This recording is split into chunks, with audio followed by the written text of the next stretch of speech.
rediscover our loyalty to each other. When you open your heart to patriotism, there is no room for prejudice.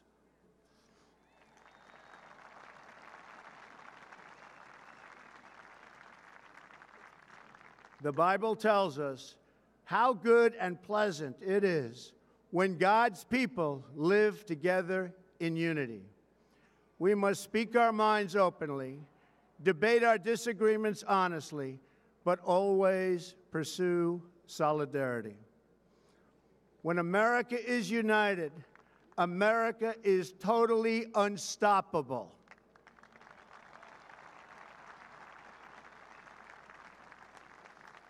There should be no fear. We are protected, and we will always be protected. We will be protected by the great men and women of our military and law enforcement. And most importantly, we will be protected by God.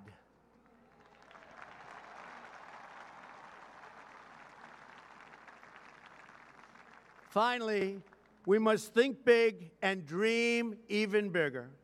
In America, we understand that a nation is only living as long as it is striving.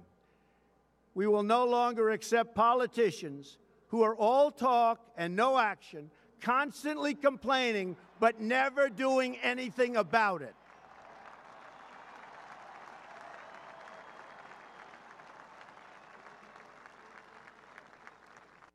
The time for empty talk is over. Now arrives the hour of action.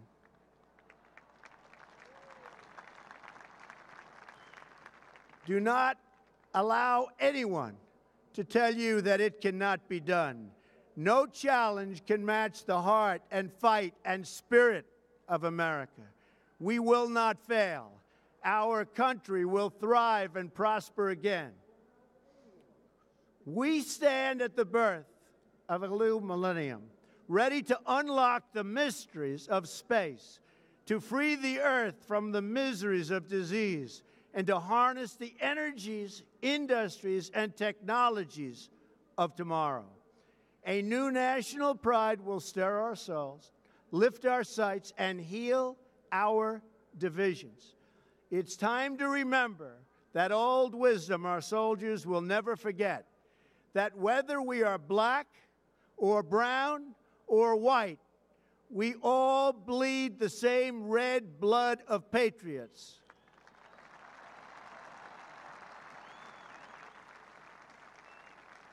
We all enjoy the same glorious freedoms, and we all salute the same great American flag.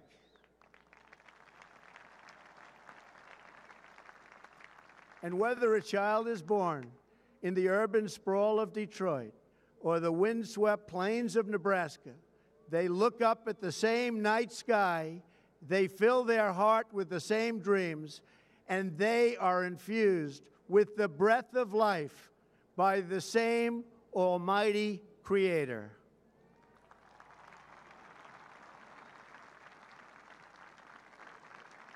So to all Americans in every city, near and far, small and large, from mountain to mountain, from ocean to ocean, hear these words: you will never be ignored again.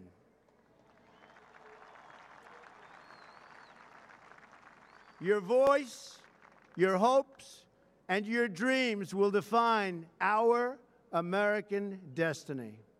And your courage and goodness and love will forever guide us along the way. Together, we will make America strong again. We will make America wealthy again. We will make America proud again. We will make America safe again. And yes, together, we will make America great again. Thank you, God bless you, and God bless America.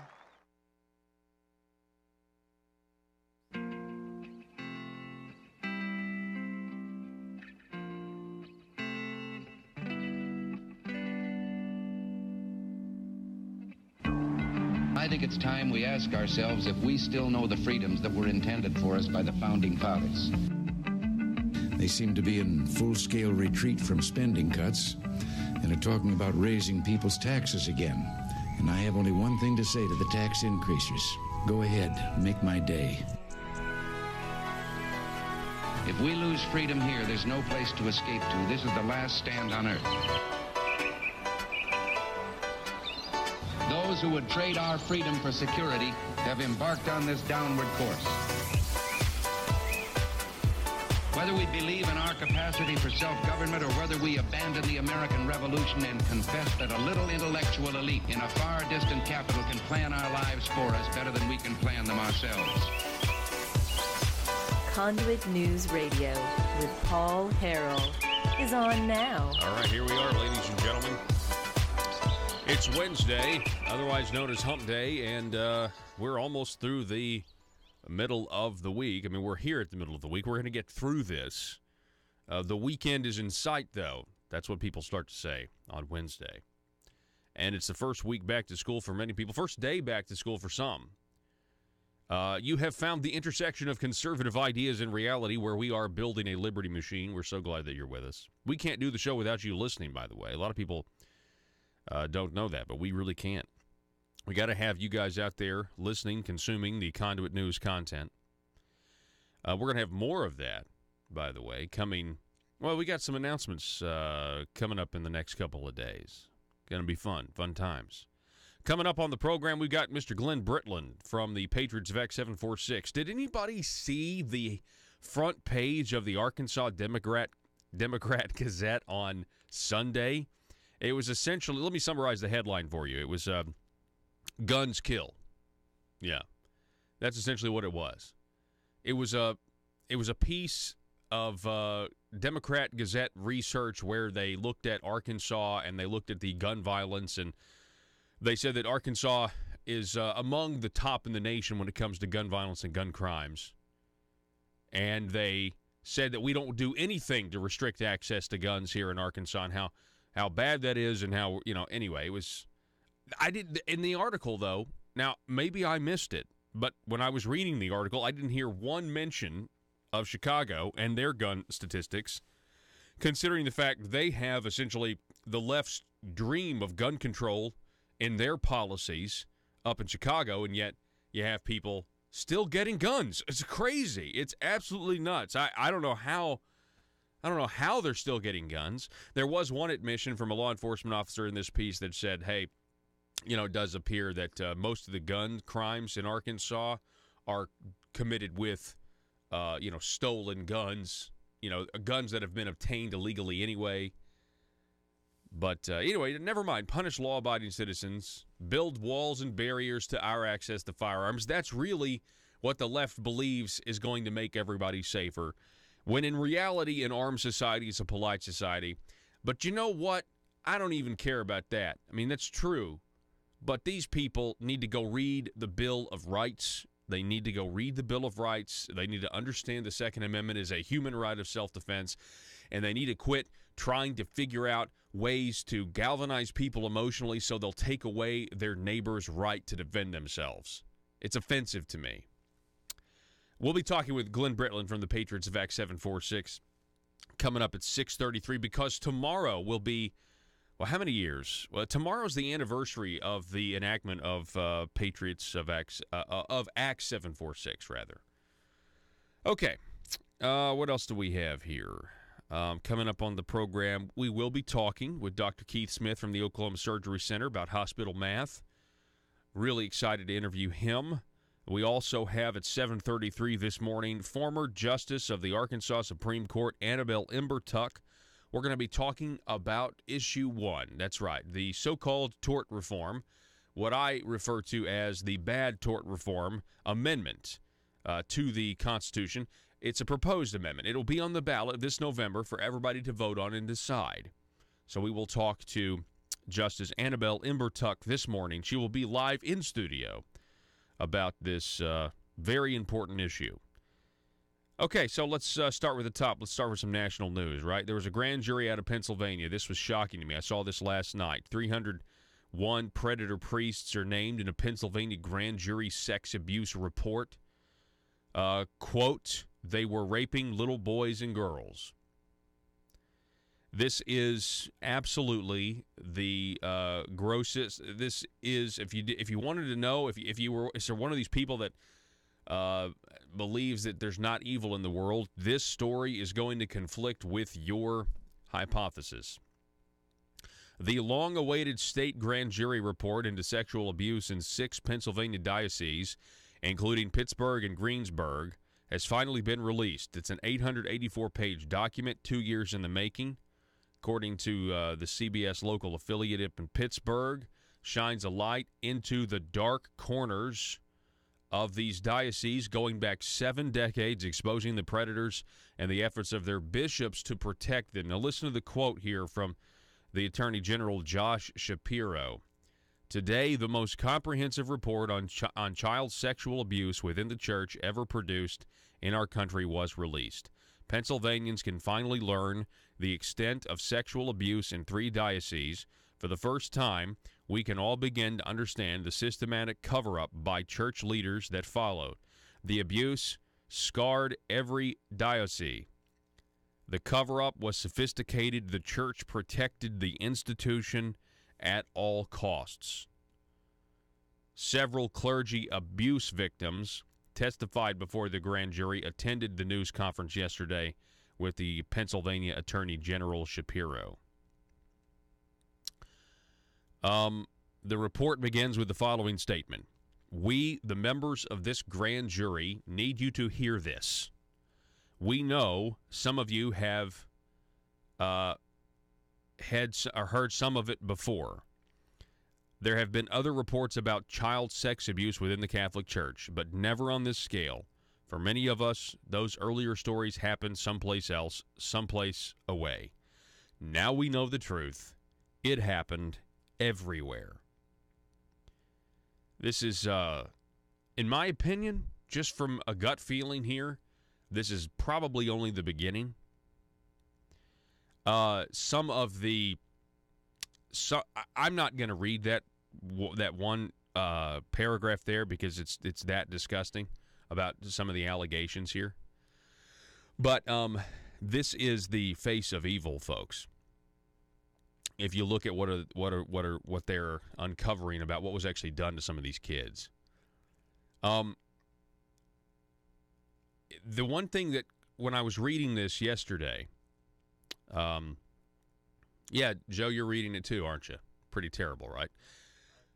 So Joe says he refused to read this. Well, just take that off. Just take it down. It's just absolutely terrible. But one of the things that crossed my mind last night when I was reading this disgusting story was that does anybody remember the Penn State Jerry Sandusky case? Anybody remember that? You had Jerry Sandusky, the assistant Pennsylvania State football coach, essentially involved in what many reporters, sports reporters, were getting. I remember there was a couple of guys who were following this, and all of a sudden they got shut down. They wanted to take the Jerry Sandusky sex abuse scandal, and they wanted to take it even further. Essentially, what he was doing was it became apparent that they were using Pennsylvania State University. And he was saying, look, if you'll give Penn State's Booster Club donations, and I will funnel children to you. That's essentially what was going on. It was absolutely disgusting. But I mean, if you go look at what Jerry Sandusky did, and the tributaries are the legs that should have spawned other investigations. I'm just wondering if what's been going on in Pennsylvania all these decades. With the Catholic Church here in this grand jury indictment, I'm wondering, okay, does that also span into Pennsylvania State and what all happened with Jerry Sandusky? And I think the answer is probably yes. But I do remember the reports of the people trying to run down those other leads in the Sandusky case, and they said, things got scary real quickly. With that, anyway, so this story is needs to be reported on. this is one of those stories you don't want to report on. You don't want to read what you just saw on the screen there about what the things that they are accused of doing. But we do have to understand that there is evil in this world, and in this case, it is being unveiled. And it's just one of those things where you're speechless. So I have a feeling there's going to be more of this as we, as the days go on. Anyway, the phone number is 870-275-9799. That's the telephone number if you want to contribute to the conversation. That's 870-275-9799. Call or text. Also up at facebook.com/Conduit News. That's facebook.com/Conduit News. So Omarosa violating non-disclosure after we got off the air yesterday. What happened? Well, the Trump campaign is now seeking millions. They're also seeking arbitration to stop her from releasing any recordings that she made. But exactly like I was, suggesting back on Monday, which was, these non-disclosure agreements happened. They're real. There's countless stories about them. And now they're trying to say, listen, they're going to try to go after her. They're going to enforce what she signed. And, again, I want to reiterate, Omarosa went on national television on Sunday and confessed to recording conversations in the Situation Room of the White House. That, ladies and gentlemen, I want you to understand, is a serious, serious problem for her. I don't know why in the world she would have done such a thing. It was a buffoonish, it was a moronic thing to do. It was so stupid. I don't, and I'm saying you have not heard the end of this because it was really an idiotic thing to do, to confess to record on national television to recording John Kelly inside the Situation Room. It doesn't matter what the conversation was. It doesn't matter that it was about her personally being fired. It does not matter. She's essentially admitting to a crime here. But we'll wait and see what else happens with all of that as well. In other news, there is a book out there that was written on back on March 15, 2016. So back in 2016, a guy by the name of Michael Pillsbury wrote a book called The 100-Year Marathon, China's Secret Strategy to Replace America as the Global Superpower. The 100-Year Marathon. Michael Pillsbury was on Mark Levin's show on Fox News. Not the one on CRTV, but the one, he's got, a Saturday night show? Saturday, Sunday. Life, Liberty, and Levin. And Mark Levin was interviewing this guy this past weekend. And I'm telling you, it's amazing how China is in the news almost every single day. And we keep making, or going to continue to make, the argument that the motivations of the Chinese are not benign. They are not in our best interest. And yet, for some reason, it's okay to do business with China. It's okay for Arkansas to give China our taxpayer dollars to move here and open up a factory. Move here and open up 2 factories, 3 factories, 4 factories. And we're in an economic war with them. You've heard the arguments. It doesn't make any sense. Well, a little bit of this interview all of it caught my attention, but it's up on YouTube. And Mark Levin is really, his first question is really, really good. He quotes from this book, The 100-Year Marathon, China's secret strategy to replace America as the global superpower. China's marathon strategy depends heavily on goodwill from other countries, especially the United States. That goodwill translates into massive foreign investment, the acceptance of Chinese exports, indulgences, and so on. Do we have a clip of this real quick? Go ahead and play this real quick, because then I want to get Pillsbury's response, too. Listen to this real quick. China's marathon strategy depends heavily on goodwill from other countries, especially the United States. That goodwill translates into massive foreign investment, the acceptance of Chinese exports, indulgences when the government or state-affiliated organizations are caught stealing technology or violating WTO rules and looking the other way on human rights abuses. Western countries offer such concessions primarily because their leaders are convinced that overall China is moving in the right direction toward freer markets, productive international cooperation, and political liberalization. What do you mean by all that? Well, China enjoys enormous goodwill inside our government, inside a number of governments around the world. They've worked very hard to earn that goodwill because, frankly, it pays off for them. If they had not had our market for their exports over the last 40 years, and if they had not had our direct investment and our scientific exchange programs, the help of our companies, they wouldn't be the great power they are today. They're number 2 in the world. By some statistics, they're already number 1 in overall size of their economy.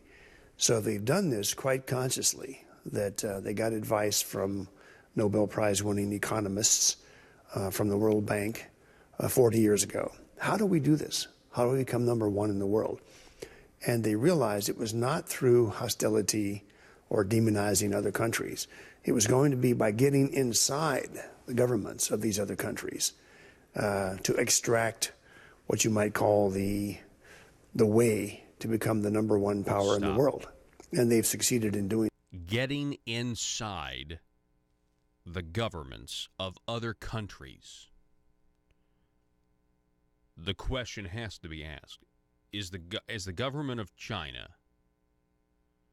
inside the government of the United States of America? The answer is yes. Is the government of China inside, has it infiltrated the government of the state of Arkansas? What do you think?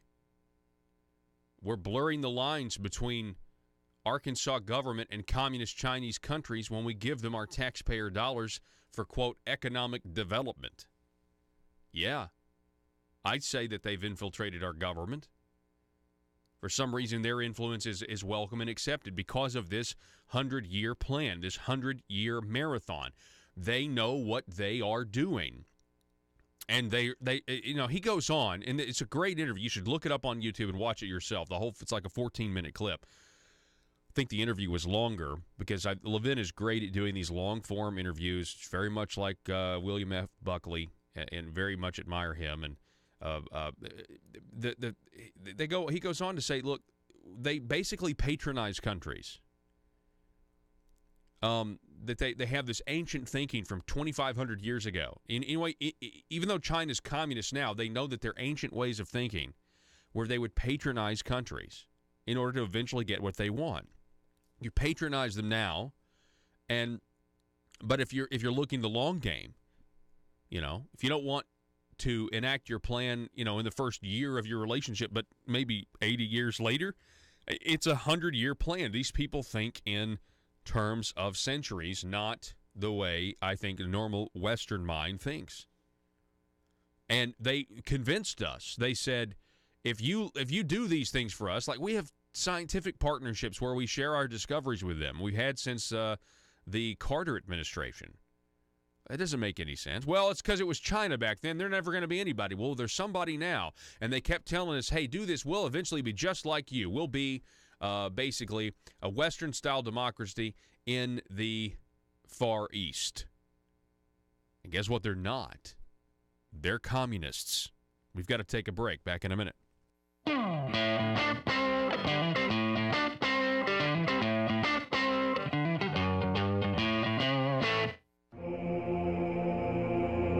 It's Conduit News Radio with Paul Harrell.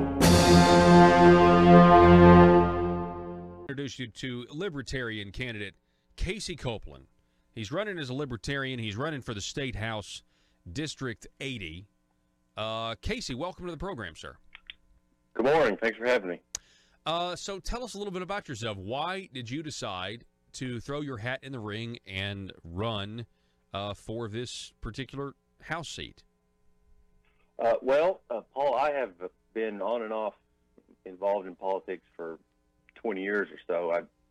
Back in '98, I won a spot on the Washington County Quorum Court, spent two terms there, and then decided to go to law school and start families and start a career. Mm-hmm. And then a couple of years ago, actually, while I was in law school, watching how the federal government was expanding, watching then under the Obama administration how it kept expanding and how money, power, prestige, essence,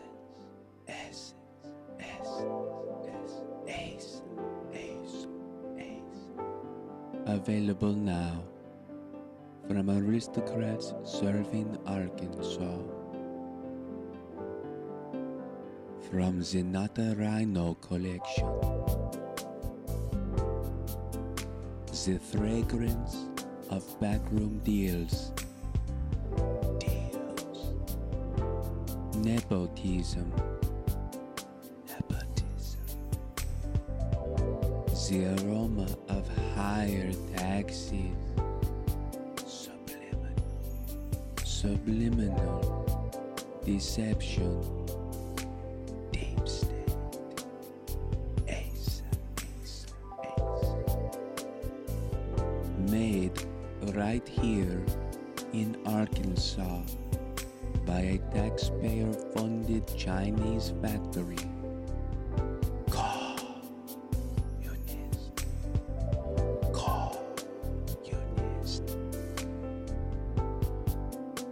Every bottle carefully crafted for you. Gender neutral. Nothing says aristocrat like Essence of Bureaucrat. Essence of Bureaucrat by Asa.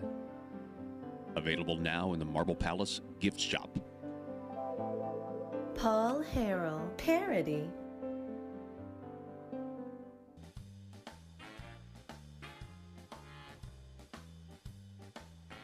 Exposing the truth and everything the Marble Palace establishment keep trying to cover up. It's Conduit News Radio with Paul Harrell.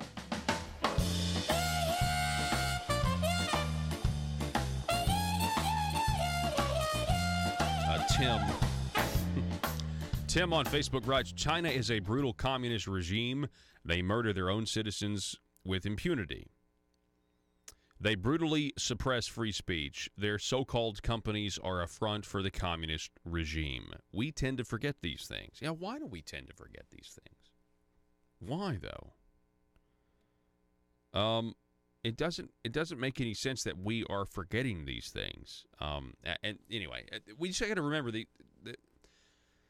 they're not a benign force. It doesn't mean. I was just going to say it doesn't mean they're all bad.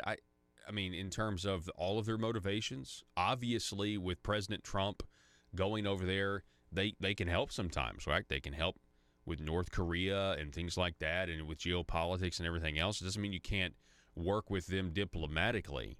But when they are trying to supplant us economically and militarily in what they're doing, it just doesn't make any sense to make them rich. Doesn't make any sense to allow the relationship to go forward. And right now, because of President Trump's policies, the Chinese investment into the state of Arkansas, the infiltration into Arkansas government, is right now at a standstill at least. Say, Paul, are they really infiltrating our government? I don't know. You tell me. Mike Preston, the head of the Arkansas Economic Development Commission, told a bunch of Chinese delegates who were here as representatives of their communist companies. He looked out and he pointed at state representatives and state senators and told the Chinese, these are your state representatives and state senators now. If you call them, they will answer. Tell me that our government hasn't been infiltrated. It's not, it's really not even speculation if you go listen to what officials of our government are saying. Back in a minute.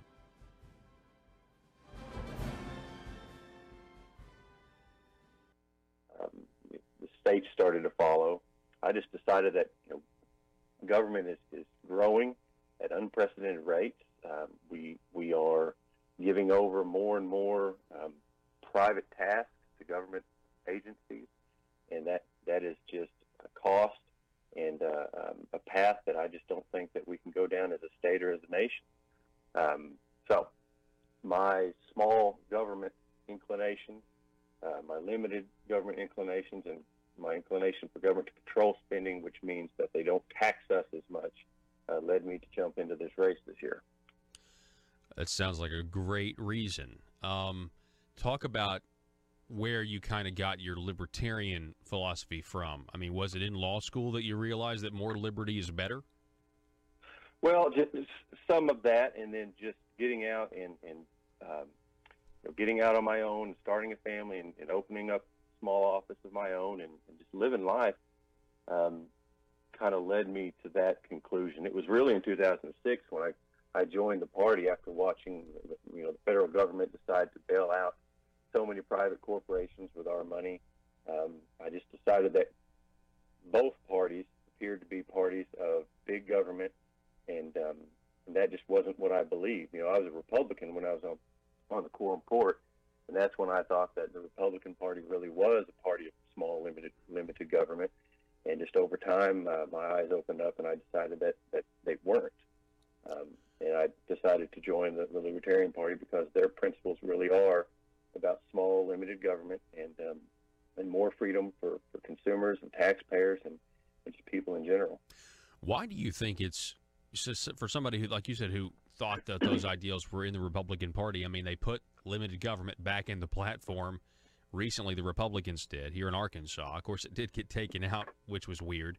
Why do you think it's so hard for Republicans to actually limit government the way the platform says? Well, I think once you become a party in power, there is, I guess, an expectation to run government. And I think that once you're in that power and have that authority and that expectation, you want people to see you running government efficiently and properly. And for some reason, the Republicans have convinced themselves that means helping people and spending more money and shifting taxes around to make it look like they're cutting taxes. And I think it's just an influence of power and authority that creeps in, that kind of clouds the way that they really should be looking at what government should and shouldn't do and how to make things better for consumers.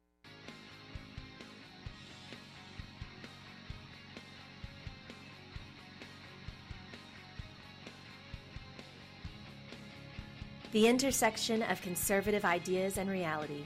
Conduit News Radio with Paul Harrell.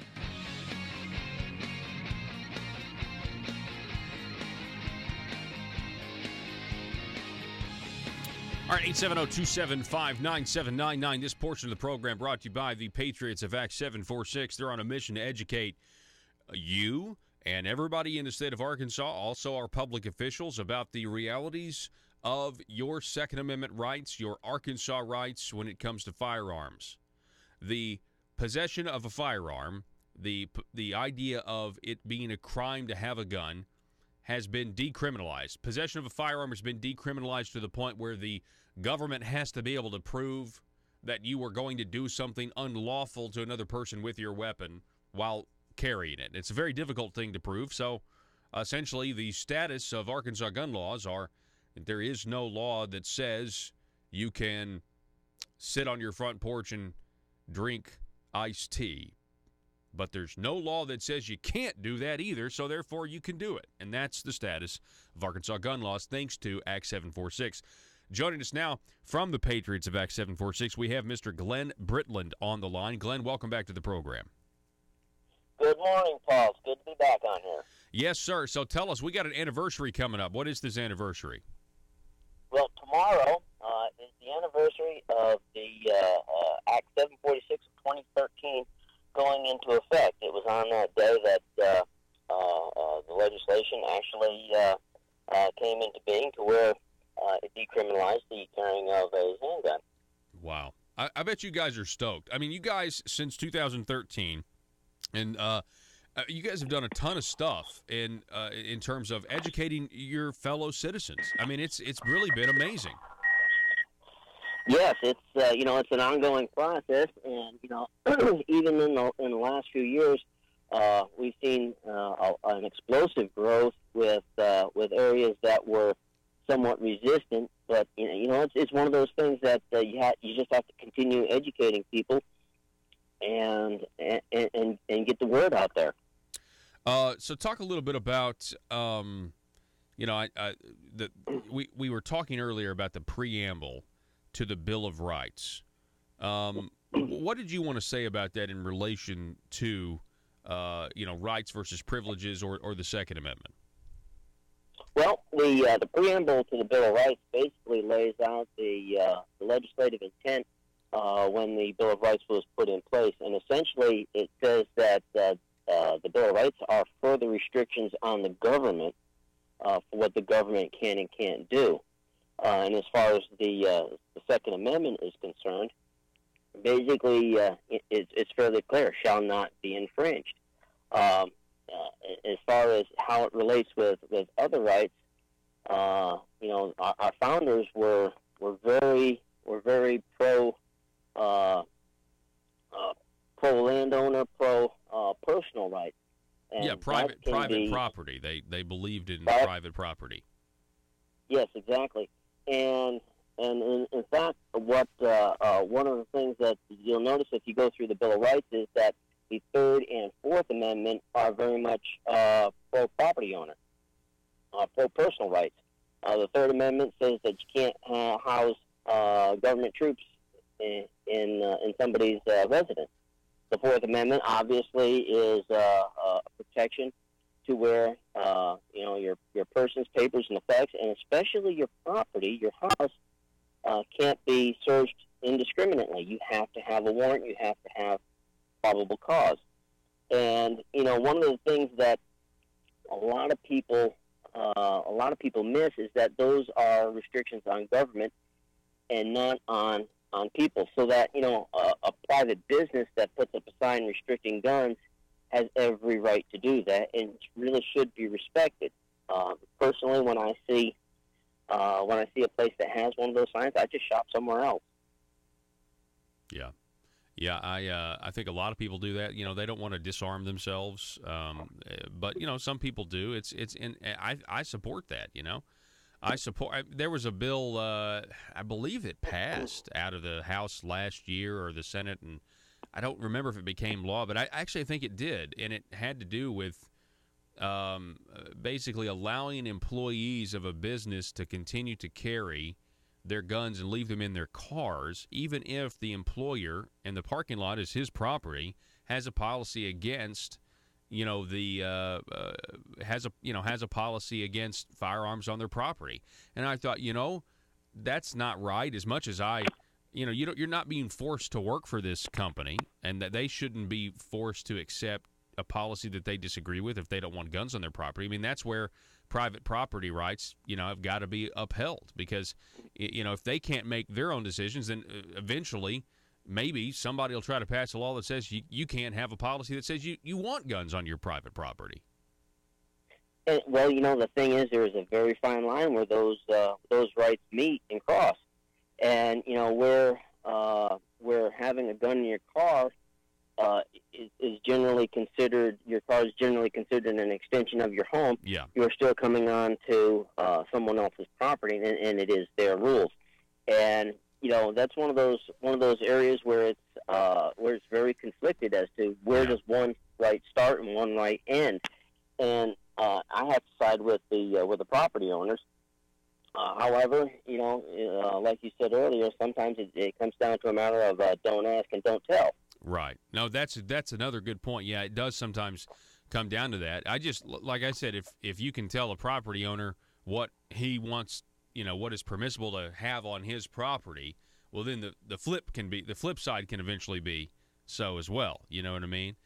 So if you exactly, and that's where I say that's a slippery slope. I'd rather you have your freedom and let me have my freedom over here in my property. Exactly, and it's one of those things that like I said, it's difficult to know where that one line starts and the other one ends. And just like having to keep the sidewalks clear on a business from ice and debris that would cause a danger, the property owner should take on a certain amount of responsibility for those restrictions and a person's safety. Hey, Glenn, did you see the front page of the Democrat Gazette? I believe it was on Sunday. Did you get a chance to read any of that? I read through that article. I don't get the Democrat Gazette, but I read the article online, and it was definitely a propaganda push, in my opinion. I'm glad you said that. Yeah, this was a piece written by Jenny Monk. Violent reality. Arkansas ranks 7th in gun deaths, but weapons restrictions not on the table, where they basically criticize the Arkansas General Assembly for not putting more weapons restrictions on law-abiding citizens. According to their numbers, now this is the Arkansas Democrat Gazette research. They're the ones that dove into the numbers here, and they say that we rank 7th in the nation in gun deaths. Did you kind of scratch your head, Glenn, and say, wonder where they're getting those statistics, considering Chicago or Illinois isn't ahead of us in those statistics? Well, they used numbers, per capita numbers, and pointed out that all the states that were in the article are smaller population states, number one, and they're cherry picking the numbers and twisting them to where they have their benefit. And then one of the other things that I noticed when I read the article was they pointed out a case where a gentleman had a gun and passed the background check but shouldn't have, and then went on to criticize that we don't have universal background checks, but yet pointed out that the background check failed in this particular case. And in several of the other instances that they pointed out in the article were pretty much the same thing, where the laws that they would say they wanted wouldn't have worked anyways. Yeah, and that's interesting. They also said that they quoted a law enforcement officer in this article who said, a lot of these gun crimes that you're referring to are done by folks who've obtained them illegally in the first place. They're stolen guns or something like that. Yep. It's actually full of contradictions on what they want versus what the reality is, and it's it's a sad state. They point out they use the largest number that they can find for the number of deaths in the state, and then point out that over half of them are suicide, and then start pointing out things like accidents, but neglect to say how many of those deaths are from self-defense or crime prevention or police activity. And what's funny is in my inbox this morning, Glenn, as I was, preparing for our interview, the Daily Signal, I get a notification, I subscribe to the Daily Signal, and they send me this commentary by Walter E. Williams, who is a patriot and a really, really sharp guy. And he writes, during the weekend of August 4th through the 5th and the preceding Friday night, 12 Chicagoans were shot dead and 62 others were shot and wounded, according to the Chicago Tribune. Now, I didn't see that anywhere in the Gazette's article, where you compare, here's Chicago, this is the city with the most restrictive gun laws in the country, and yet every weekend, people are dying like flies up there. Yeah, and the thing is that I see articles continuously the same thing. Well, there was, over holiday weekend, there was 70 shot and teens, 20s murdered, and the thing is that they are the paradise for the liberal left in gun control, and yet there's an epidemic there. It points out the hypocrisy and the fact that what they propose really does not work. The thing is that when you ask someone like from the Moms Demand Action to explain exactly how one of these laws would prevent the crime, they really can't give you a way that it is going to prevent crime. All they can give you is that, well, we want these because all the states that have these have lower per capita gun violence.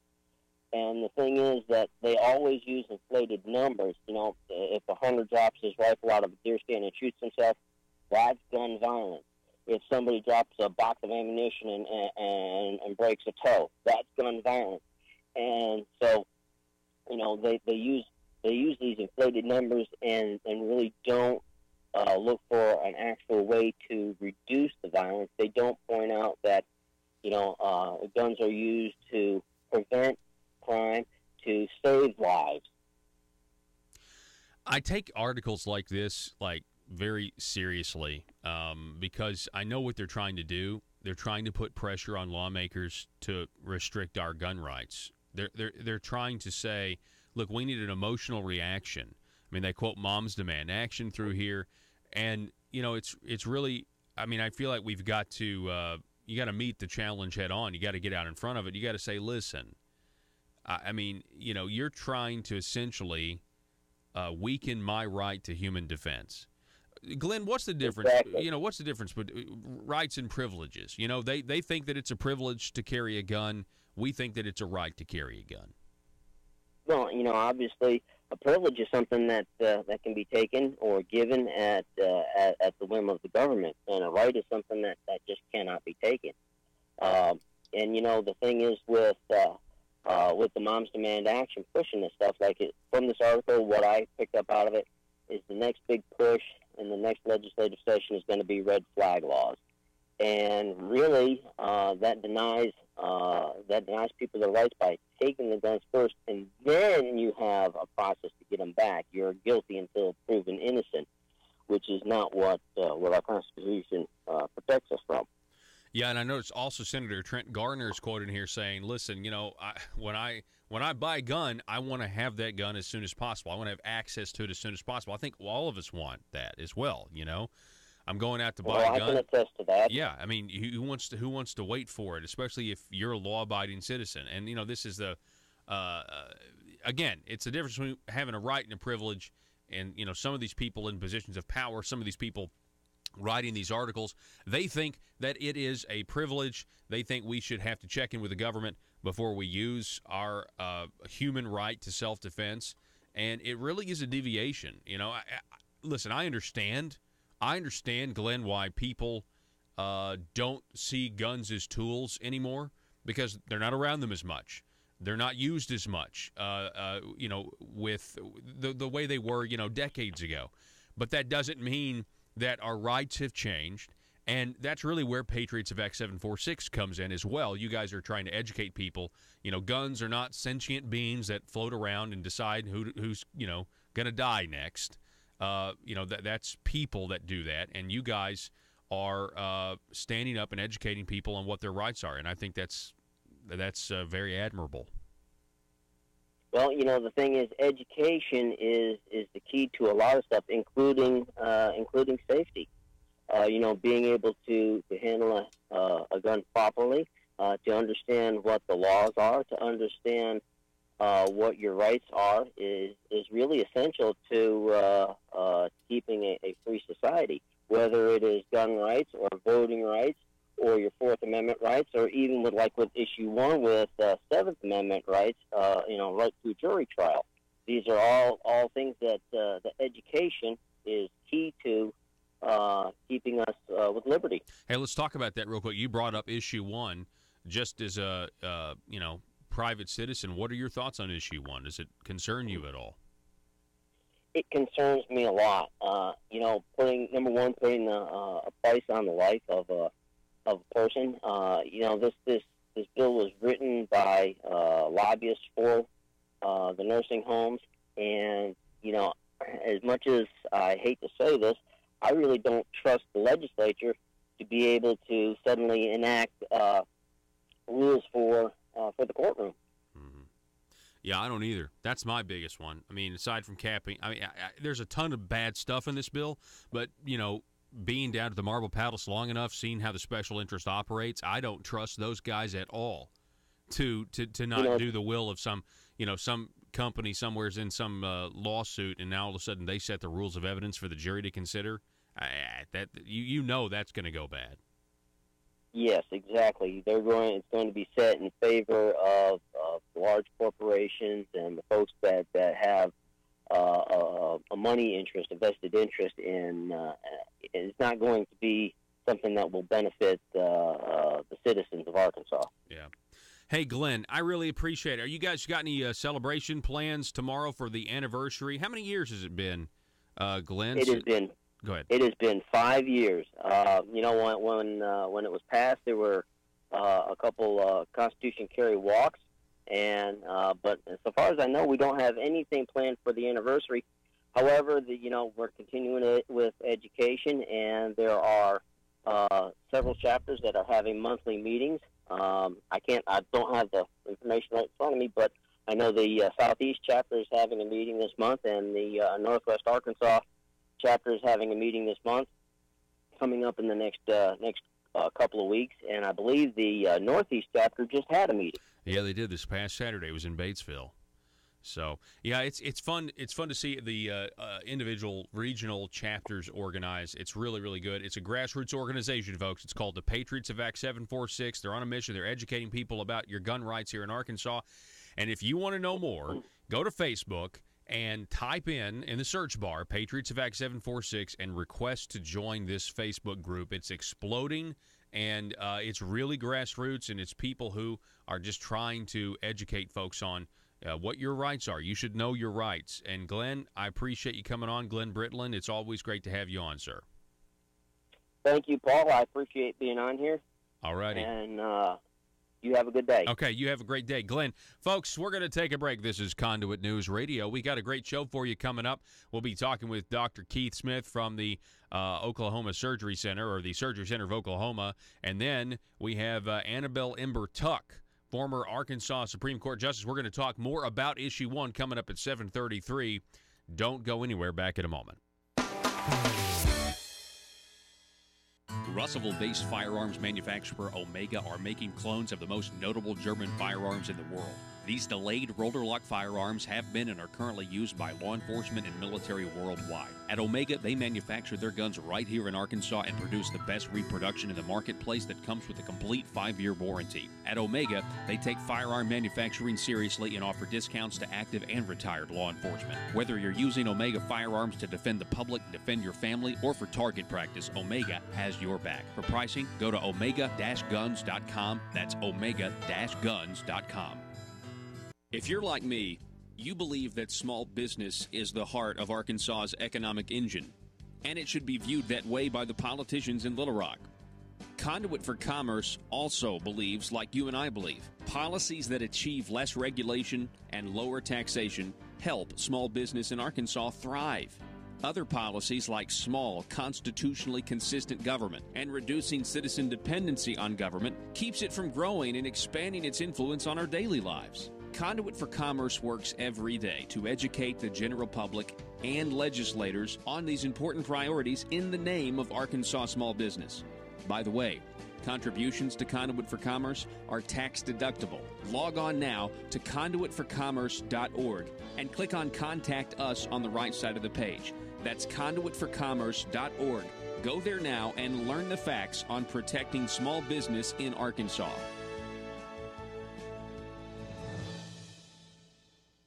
Consumers and taxpayers and people. We're talking with Casey Copeland. He's a Libertarian candidate for District 80. Tell us about the geographic boundaries of District 80. Whereabouts is that? Well, it is basically all of western Washington County and down into northwestern Crawford County. The cities that it includes are Prairie Grove, Lincoln, and Cedarville, and then all the small little communities and farms and spots in between and around. The northern boundary is just west of Johnston, and then the southern boundary is just basically south of Uniontown. And the current occupant of that seat is Republican State Representative Charlene Fight, correct? That's right. Okay. And there's 3 of us in this race. It's her, myself, and a Democrat by the name of Lou Sharp. So it's a three-way race this year for District 80. Three-way race. I want to get back to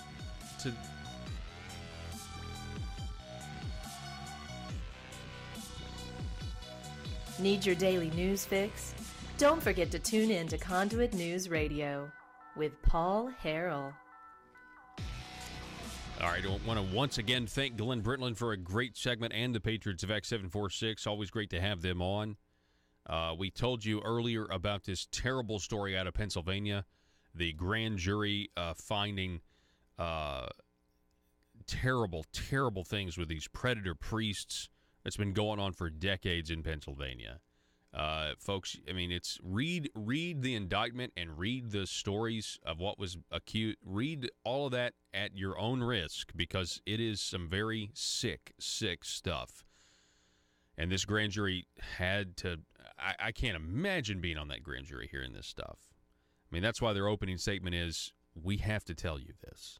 It's almost like an apology. Hey, we're sorry, but we have to tell you this. Also, you have the Trump campaign now seeking millions against Omarosa for violating her NDA. Have that going on. But, you know, in contrast to what's on the front page of the Gazette on Sunday, violent reality, Arkansas ranks 7th in gun deaths. What about the actual threats of violence that are going on that we can prevent? You have people who are so anti-Donald Trump. This Benny Johnson piece over at the Daily Caller saying that they need to do Donald Trump like Gaddafi. These are all Antifa protesters. They're caught on video, and they're threatening to kill the President of the United States.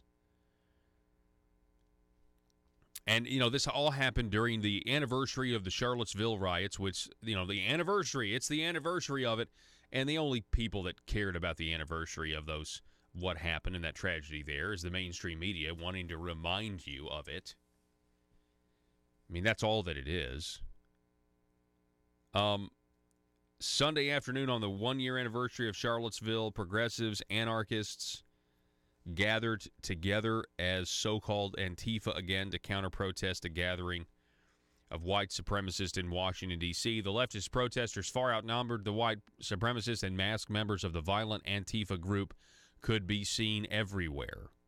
How come they're allowed to walk around wearing masks, by the way, when they are clearly a terrorist organization? Anybody? Is it just me? So this author here, I decided to ask some of the protesters what they would do if they ever met President Trump. Specifically, I asked, if Donald Trump showed up here, what would you say or do? The answers I received stunned me, he writes. In my short time at the rally, approximately 1 hour, half a dozen protesters looked into the camera and threatened to physically harm or murder the president. Some said they wanted to do him like Gaddafi, in reference to the Libyan leader that was dragged into the street, beaten, and murdered by his own people.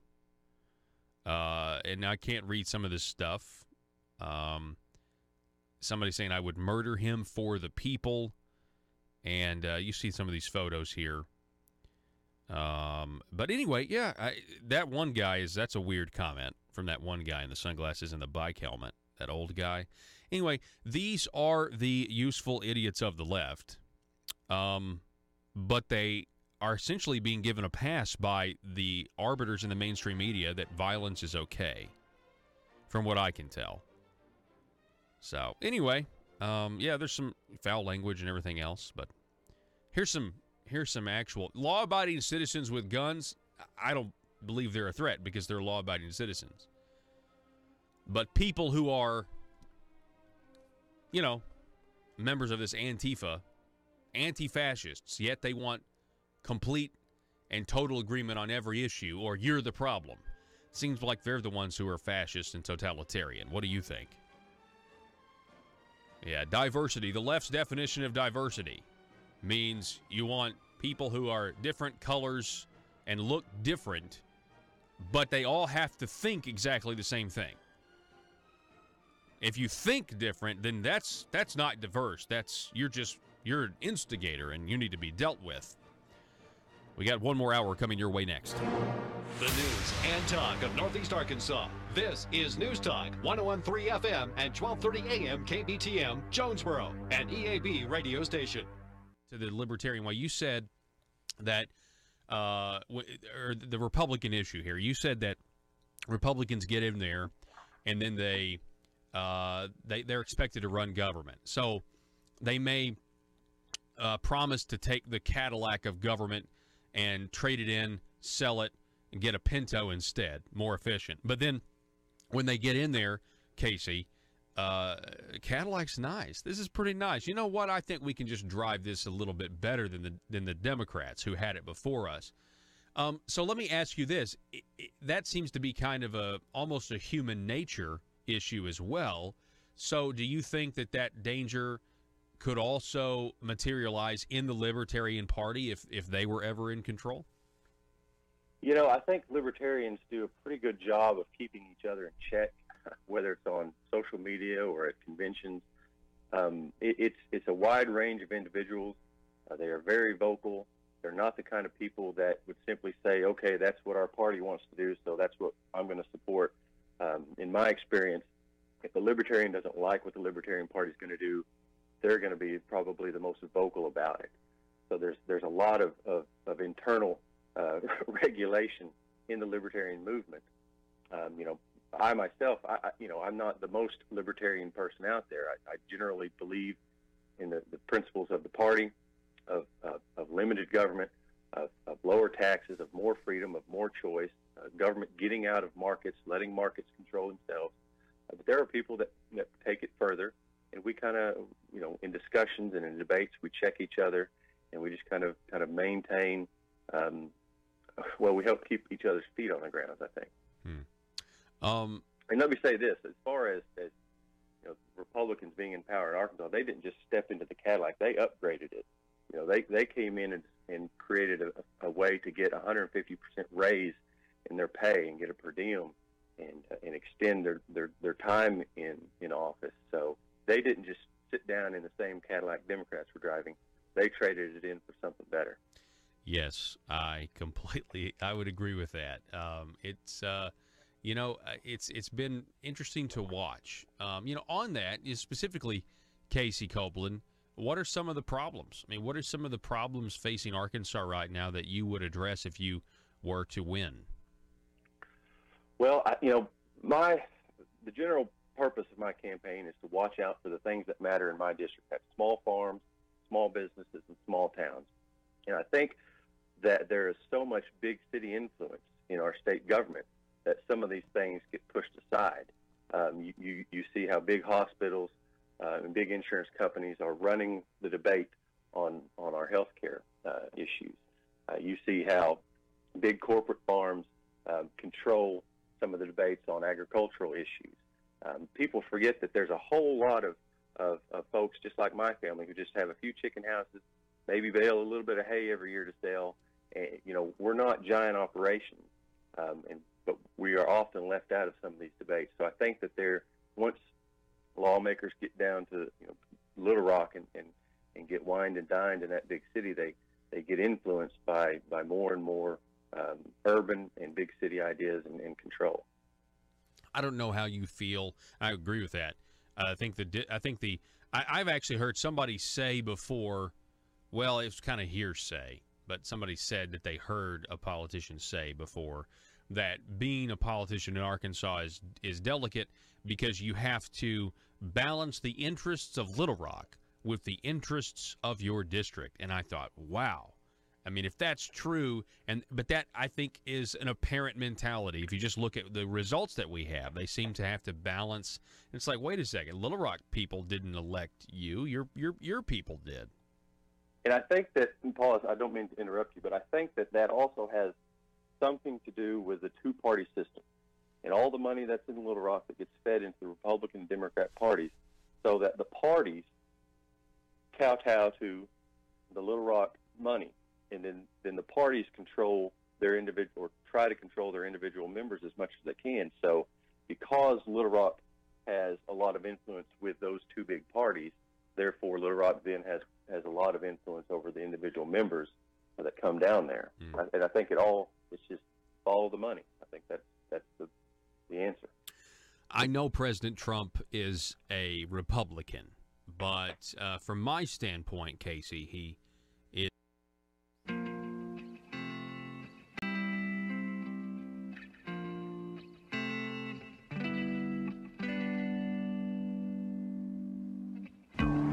I think it's time we ask ourselves if we still know the freedoms that were intended for us by the Founding Fathers. They seem to be in full-scale retreat from spending cuts and are talking about raising people's taxes again. And I have only one thing to say to the tax increasers. Go ahead, make my day. If we lose freedom here, there's no place to escape to. This is the last stand on earth. Those who would trade our freedom for security have embarked on this downward course.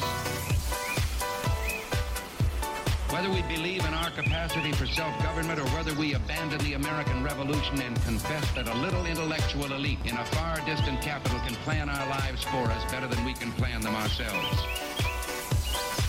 Conduit News Radio with Paul Harrell is on now. Good morning. Welcome, ladies and gentlemen. Thanks so much for being with us. This is hour number 2. You found the intersection of conservative ideas and reality where we are building a liberty machine. We want you to help us build it. You can call or text 870-275-9799.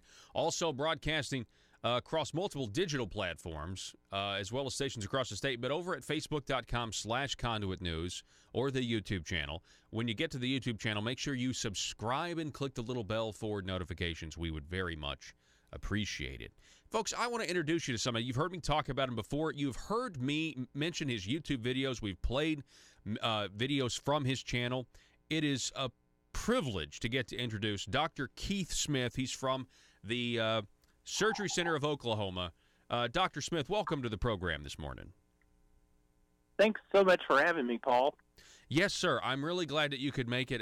I've seen your appearances. You've been on national television. You've done interviews and everything else, and I think it's because at the Surgery Center of Oklahoma, you guys have thought outside the box. You can actually give people real prices for what they want to get fixed, and that is, in this day and age, that is an anomaly. Tell us a little bit about that. Yeah, and if we just listen to ourselves have a conversation like this, it really points out and highlights how really diseased and sick the system of delivery of medical services is in this country. No one should really be talking to me or paying attention to me at all, because all we've done is say, here is what we do and here is how much we charge for it.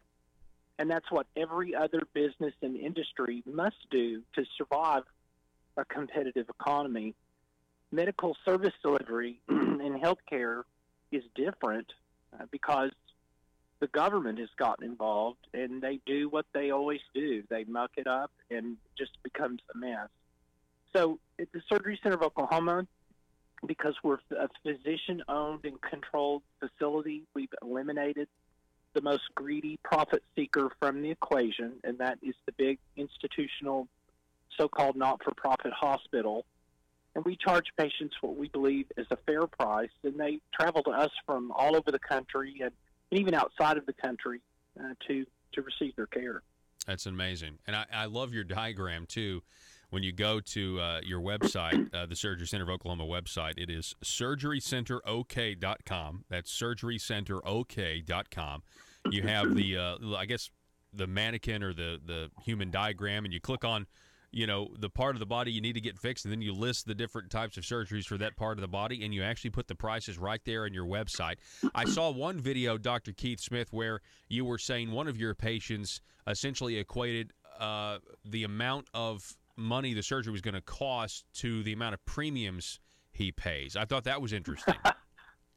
Yeah, this fellow was proudly uninsured, and he was paying $1,500 a month for his insurance coverage. And, of course, that didn't include his giant deductible and copay. And our hernia price is about $3,000.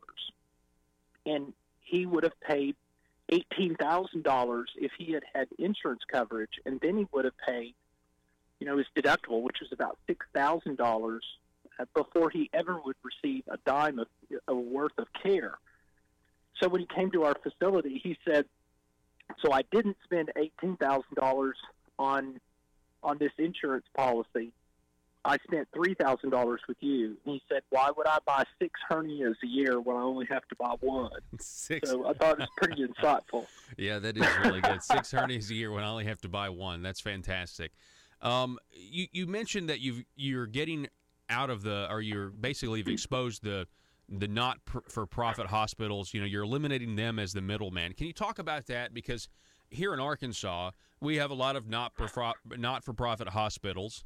We've talked about in the past how they really falsify their data of uncompensated care, and they testify before committees, I believe with fake numbers to try to get legislators to, get more government taxpayer money subsidizing their business. But, there's a lot of profit in these not-for-profit hospitals, it seems. Yes, people need to understand that not-for-profit really kind of a deceitful phrase, particularly applied to a medical institution. Not-for-profit just means don't pay tax. And the hospitals, many of them are making so much money in spite of their claims, poor-mouthing claims otherwise, that they need to generate these gigantic charges and bills in order to maintain their not-for-profit fiction.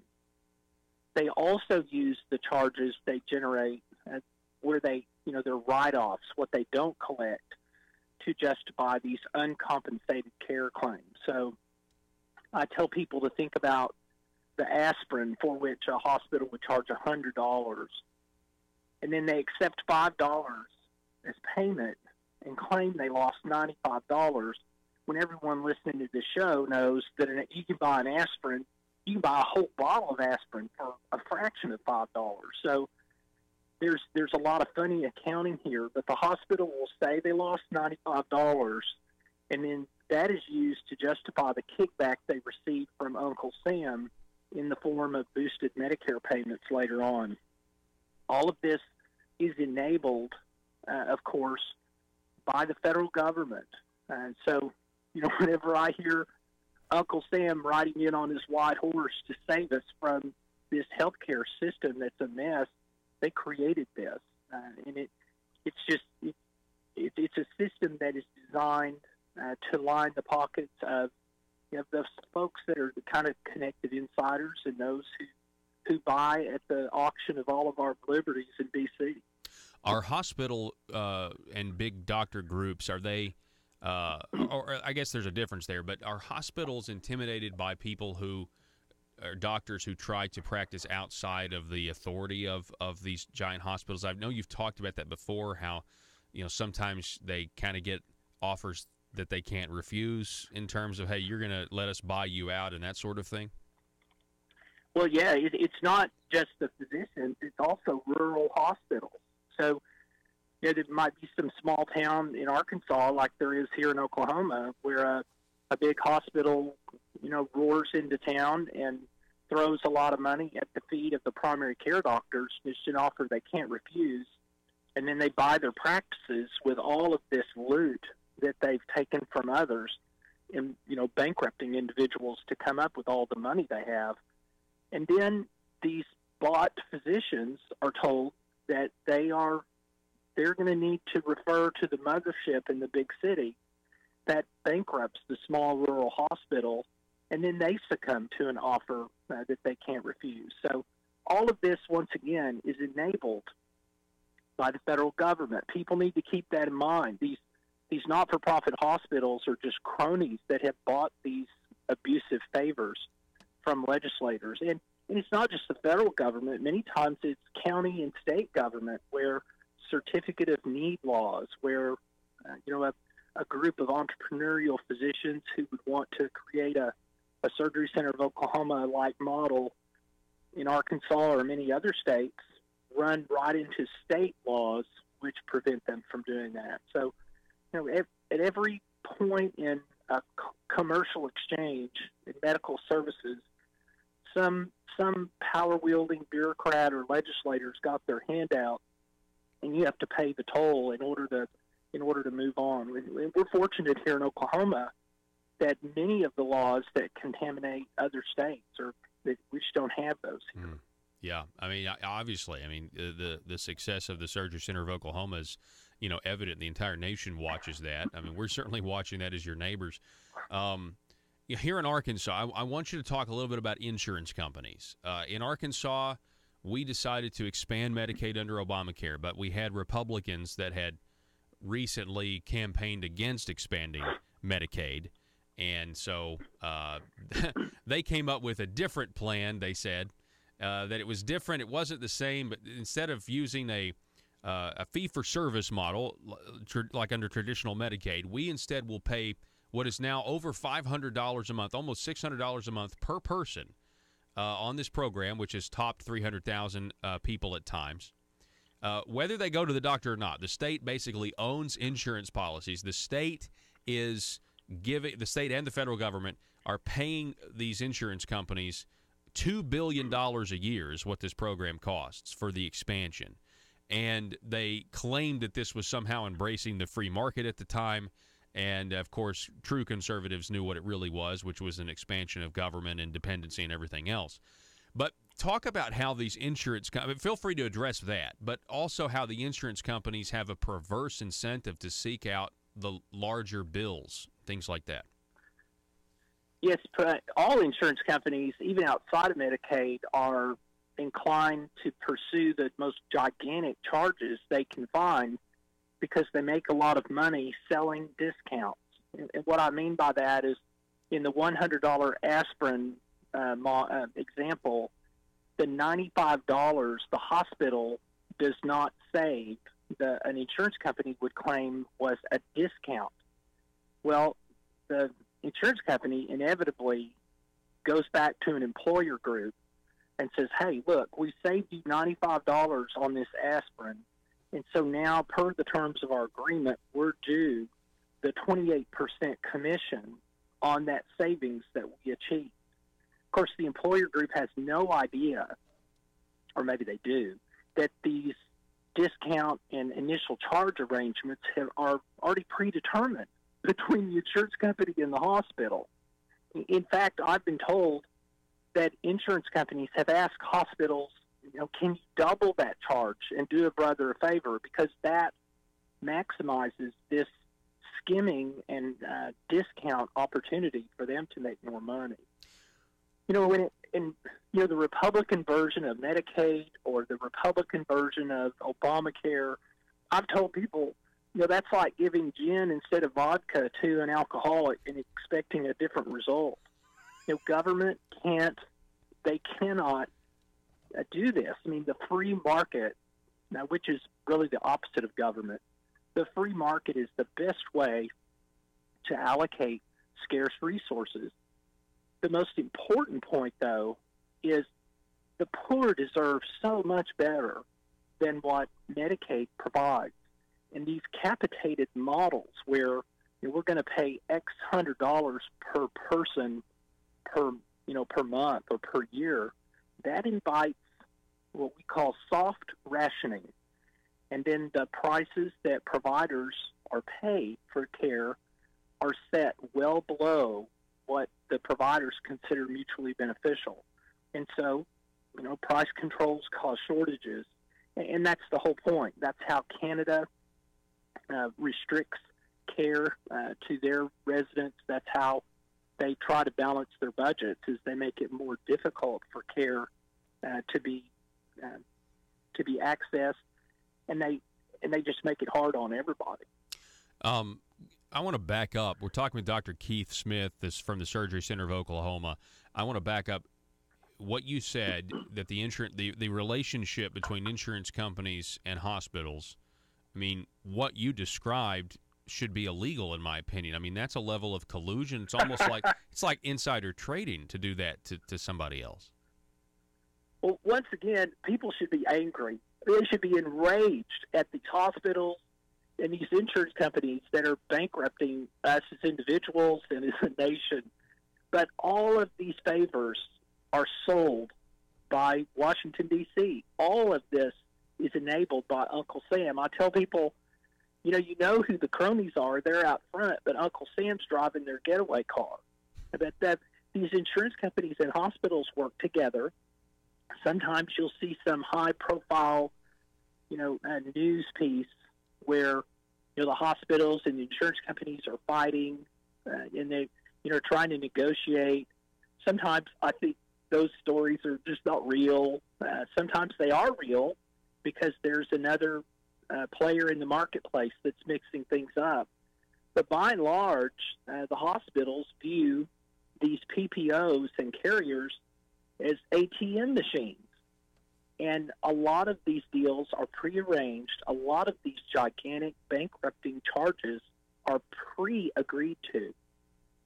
And then employer groups are charged basically a fee or a commission to the extent that these false charges are reduced and everybody's pockets are lined, but the people paying for this care are bankrupted.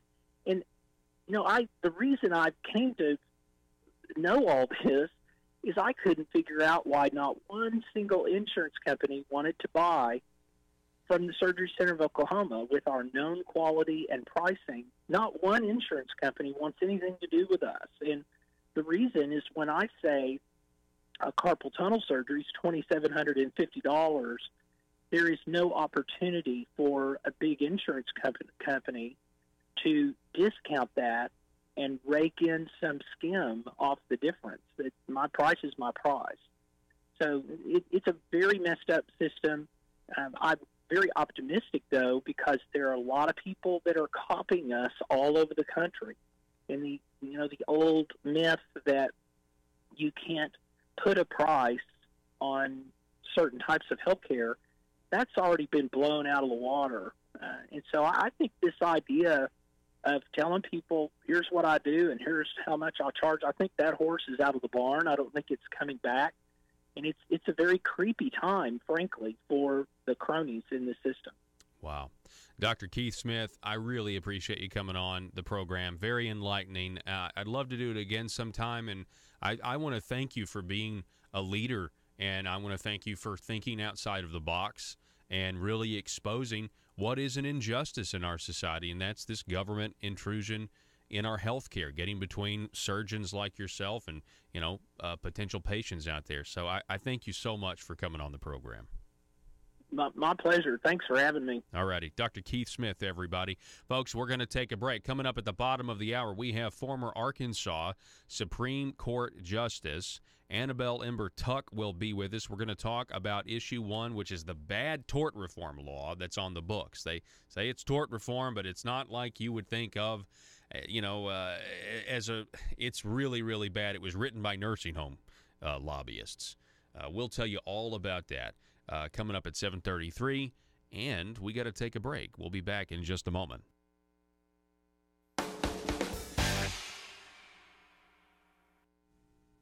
Kowtow to the Little Rock money, and then the parties control their individual, or try to control their individual members as much as they can. So because Little Rock has a lot of influence with those two big parties, therefore Little Rock then has a lot of influence over the individual members that come down there.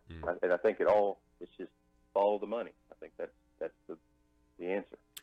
I know President Trump is a Republican, but from my standpoint, Casey, he doesn't represent the status quo. He seems to be shaking things up in a lot of ways.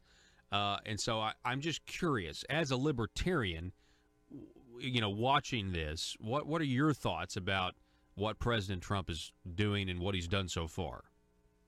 I think the best thing that he's doing is that he's approaching a lot of these problems from a different angle. He's not coming at them as a career politician. Do you need conservative legislation killed? Been in party politics. Do you need policies enacted that ensure government not growth? Coming in there with, then with you that need to get nephewed. Hi, I'm nephew number 1 of uncle, nephew, and nephew, attorneys at law. I'm not a lawyer, but I am a senator. And I'm nephew number 2, and I am a lawyer and also a senator. Are you the victim of a recent accident in which the voters in your community mistakenly elected a limited government conservative who is now actually implementing the ideas he or she campaigned on?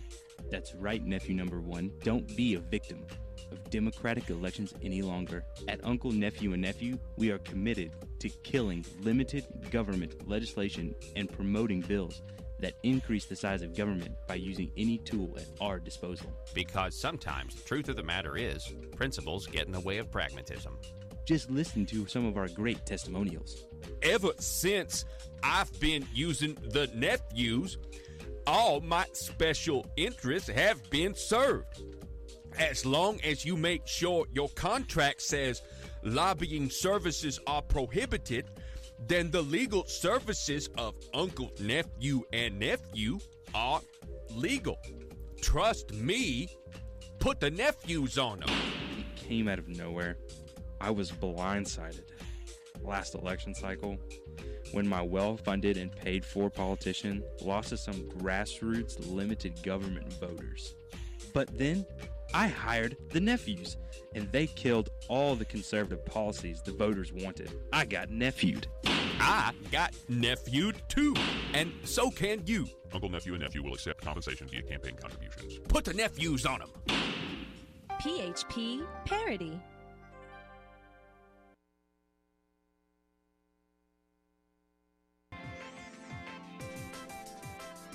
Conduit News Radio with Paul Harrell is building a liberty machine.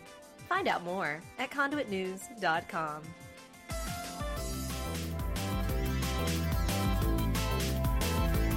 All right, ladies and gentlemen, I want to remind you, we do have an additional guest to add to the schedule this week. On Friday at 7, we're going to be talking with Senator Linda Collins-Smith. That's right. And you know what we're going to be talking about? Term limits in Issue 1. Yeah, Senator Linda Collins-Smith disagrees with the ballot initiative that's on the term limits. And, that would shrink that would shrink the amount of time a legislator can stay in office. I think it's a good idea. She thinks it's a bad idea. We're going to have a friendly conversation about that issue, and we're going to walk away friends afterwards. It's going to be fantastic. Isn't that amazing? We're going to walk away friends after we have a discussion where we take different positions on an issue. Imagine that. Western civilization is alive and well. The phone number is 870-275-9799. That's 870-275-9799. I just had a text message from a friend about that segment we just did with Dr. Keith Smith. David wrote me, and he said, wow, that may have been the most eye-opening segment you've ever ran. Gotta keep it going. Dr. Keith Smith, he's got a YouTube channel. It's Surgery Center of Oklahoma. You go to surgerycenterok.com. That's surgerycenterok.com if you want to know more. But he is just a leader. I mean, there aren't too many leaders in the country today in their field. And he's thinking outside of the box. He's also exposing the fraud. What he just said, that hospitals and insurance companies do together, collude with one another to where they collude with one another where the hospital can claim a loss and get more government money, and then the insurance company can claim that they saved their customer a bunch of money and take an extra percentage. It's a fraud. I mean, it is textbook fraud here. It's really borderlining on like organized crime. Legal grift, if you will. I mean, it's what's that Frederick Bastiat quote about? Is it legal plunder? That's what it is. The definition of legal plunder. That's what we're experiencing right now. We're going to be right back with former Arkansas Supreme Court Justice Annabelle Ember Tuck. Don't go anywhere. We'll be back in just a moment.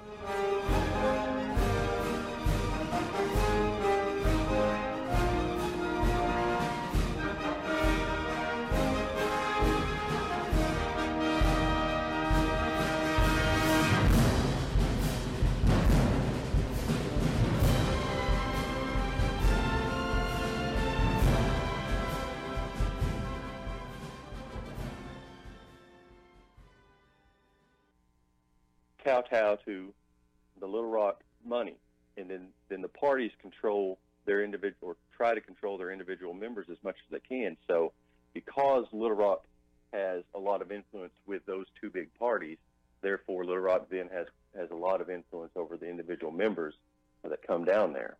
And I think it's just follow the money. I think that's the answer. I know President Trump is a Republican, but from my standpoint, Casey, he doesn't represent the status quo. He seems to be shaking things up in a lot of ways. And so I'm just curious, as a libertarian, watching this, what are your thoughts about what President Trump is doing and what he's done so far?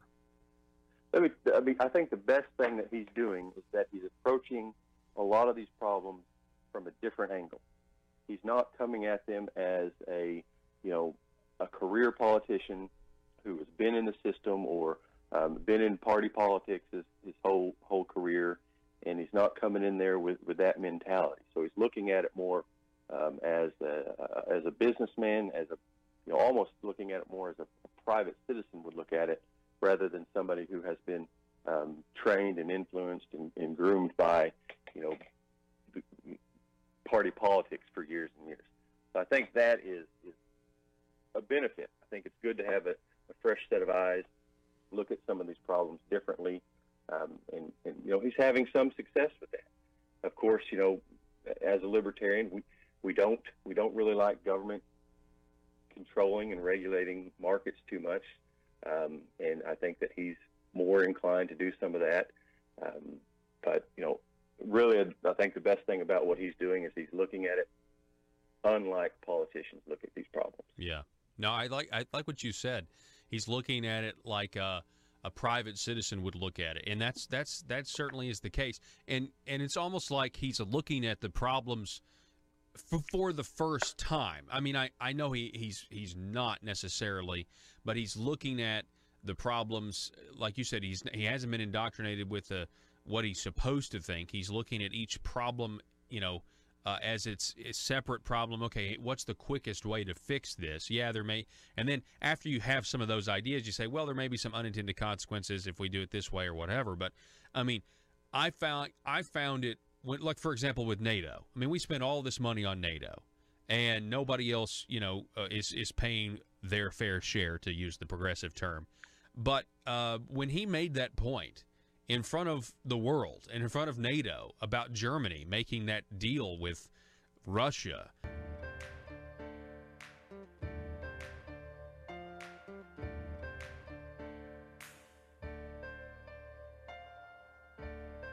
bringing you your daily dose of truth. It's Conduit News Radio with Paul Harrell. All right, ladies and gentlemen, welcome back to the program. Thanks so much for being with us on this Wednesday. Good morning to you. This is kind of the home stretch before we end the program. And I want to welcome, we have Annabelle Ember-Tuck. She is a former Arkansas Supreme Court Justice. Welcome, Annabelle, to the program. Thank you, and thank you for having me at this bright, early hour in the morning. It's exactly right. I mean, it is, but this is where we like to do these segments because in the morning, because we get to kind of shape the narrative of the day. Right. And so we want to talk about issue 1. Now, you are in Northeast Arkansas for a couple of events. Let's go over those events first. You're going to be in Paragould around 2, is that correct? Right. I'm doing a speech here in Jonesboro at 11:30, and then I'm going to Paragould for talking to the media as well, but then a meet and greet at 3:30 for anybody that wants to come. It's open. Yeah. I mean, that's what this is all about, is letting voters know what issue 1 is about, and then be back in Jonesboro at 5:30 for another meet and greet and fundraiser. Wow, so three events. Now, you've got a sticker that says no on 1. So correct. So your speech and you're going to be answering questions, basically, you're against issue 1. I want to know why. Sure. And part of the main reason, you remember, I'm retired. I don't have any dog in this hunt. Mm-hmm. But I am devoted to the issue of separation of powers between co-equal branches and checks and balances. I realize that the different branches can disagree with each other. That's what it's all about. Yes. But what is happening, and which I'm so concerned about, is this issue is called a tort reform amendment. But that covers up something underneath. It's kind of bait and switch. Everybody hates lawyers, right? So, those greedy lawyers, and that's the first part of the amendment. And then capping damages sounds kind of okay. I could go into the demerits of that too. But what I'm concerned about is what's not being talked about, which is giving the legislature the authority to make court rules of pleadings and practice. Now, if you know anything, and obviously I'm a judicial creature. I've been in the law business over 40 years, and I am devoted to the issue of due process for everybody, whether they're wealthy, whether they're poor, no matter who they are, that they can go to the courthouse and get a hearing that is on equal ground, on a level playing field, just like on a ball field. And they know what the rules are. But the legislature making court rules, that process will be controlled, in my view, by special interests, people with the wherewithal to have lobbyists and try to tilt the scales of justice in their favor inside the courtroom, inside the process. Now, we have election of judges, okay, and that is political. But this will take it inside the process so that rules could be changed willy-nilly every legislative session. And all of a sudden you're in the middle of the ball game and the rules are changing just because somebody may have been unhappy about an earlier result. And right now it's done in a very open and transparent process. There are committees that include lawyers from every sector, meaning plaintiffs, defendants, lawyers. So everybody gets a say at the table. And these committees, appointed by the Supreme Court, review and deliberate. We've got lawyers from the law schools, professors. I mean, lawyers have to take courses in procedure. And you've got to have it work together so that if you change one thing, you might have an unintended consequence somewhere else. Now, I know this sounds all technical, but what happens is the recommendations of those committees go up to the Supreme Court. The Supreme Court, before it even considers it, issues the rules for public comment. They're put out in the public, and people, all kinds of people can say, okay, I don't like this because. And the court takes all those comments, considers them, decides whether to revise the rules based on comments or to adopt them, and then they're adopted. But the legislative process is very different.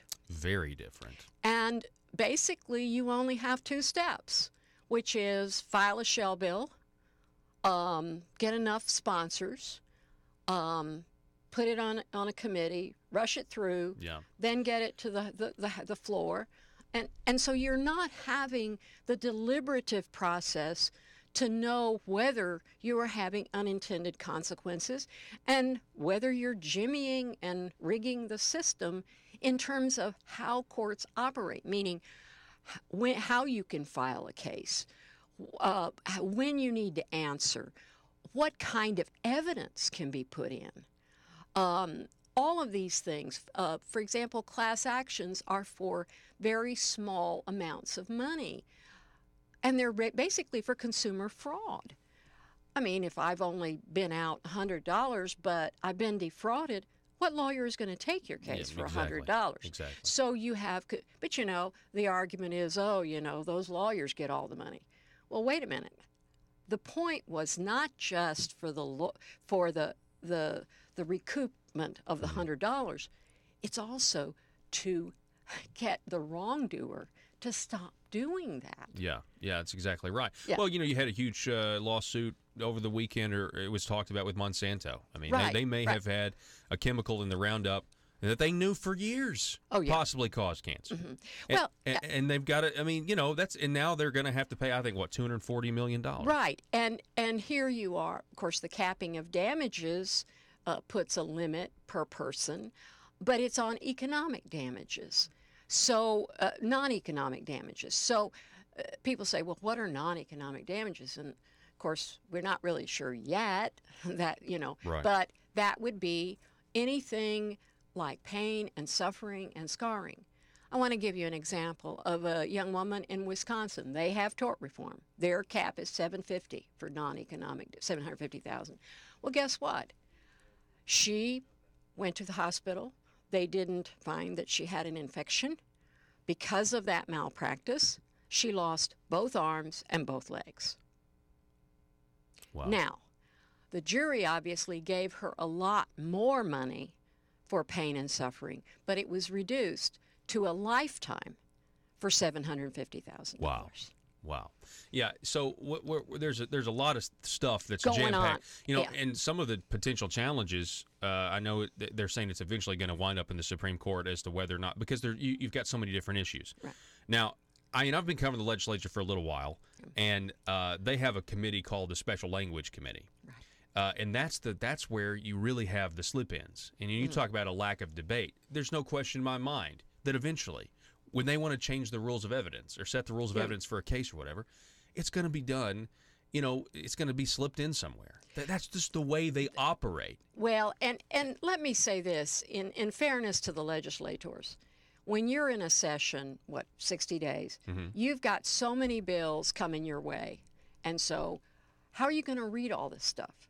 Yep. Really due diligence. How are you going to do all that? And especially with something detailed like this. And so what you do is you rely on other people. Yep. You say, well, it's your bill. What do you think? Should I be for it? I mean, that happens all the time. Yeah, it does. And I'm not trying to be critical. I'm just saying the reality is that many, and of course with the term limits that will be on the ballot as well, this also is kind of the same protocol.